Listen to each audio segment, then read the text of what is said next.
બોટાદ જિલ્લામાં 0 થી 18 વર્ષના કુલ 1,63,023 બાળકોની રાષ્ટ્રીય બાળ સ્વાસ્થ્ય ટીમ દ્વારા ચકાસણી કરાઈ હતી।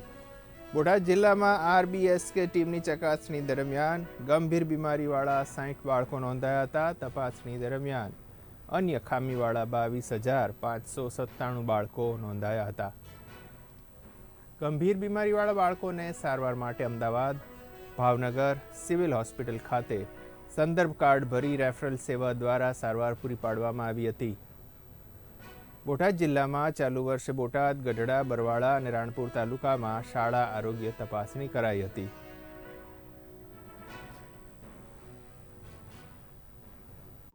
અને અમારા બોટાદ જિલ્લા અંતર્ગત ટોટલ RBSK જે ટીમો છે એ વિવિધ પ્રકારની કામગીરી કરે છે।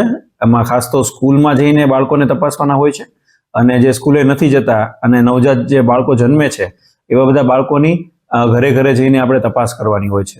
એવી બોટાદ જિલ્લામાં ટોટલ 13 RBSK ટીમ છે।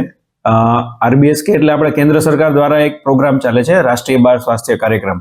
એમાં એ 0 થી લઈને 19 વર્ષ સુધીના તમામ બાળકોની આપણે તપાસ કરવાની હોય છે। કોઈ પણ પ્રકારની કઈ ખામી જોવા મળે, જન્મજાત ખોડ ખાપણ હોય કે કોઈ પણ પ્રકારની ખામી જોવા મળે તો એમને તાત્કાલિક વિવિધ હોસ્પિટલમાં જઈને એમની સારવાર થઈ જાય એ પ્રકારની સેવા RBSK દ્વારા કરવાની હોય છે। આ વર્ષે કુલ કેટલા બાળકોની તપાસ કરવામાં આવી છે? તેમાં ગંભીર બીમારીના કેટલા બાળકો સામે આવ્યા છે અને અન્ય ખામીવાળા કેટલા બાળકોની સંખ્યા છે? અત્રે આ જિલ્લા દ્વારા જે 13 ટીમો કાર્યરત છે અંતર્ગત અત્યાર સુધીમાં કુલ 1,63,023 બાળકોને અમે ટીમ દ્વારા તપાસ કરવામાં આવેલી છે, જેમાંથી ટોટલ 22,657 બાળકો છે એ ખામીવાળા બાળકો જોવા મળ્યા છે। એમાં જે ગંભીર પ્રકારની ખામી છે એમાં ઉદાહરણ તરીકે આપણે આવે કે ન્યુરલ ટ્યુબ ડિફેક્ટ આવે, ડાઉન સિન્ડ્રોમ વાળા બાળકો હોય, પછી ક્લેફ્ટ લિપ અને ક્લેફ્ટ પેલેટ વાળા બાળકો હોય, ક્લબ ફૂટ વાળા બાળકો હોય, જન્મજાત મોતિયો હોય, જન્મજાત બહેરાશ હોય, પછી ખાસ તો હૃદયરોગ વાળા ખામીવાળા બાળકો વધારે હોય છે।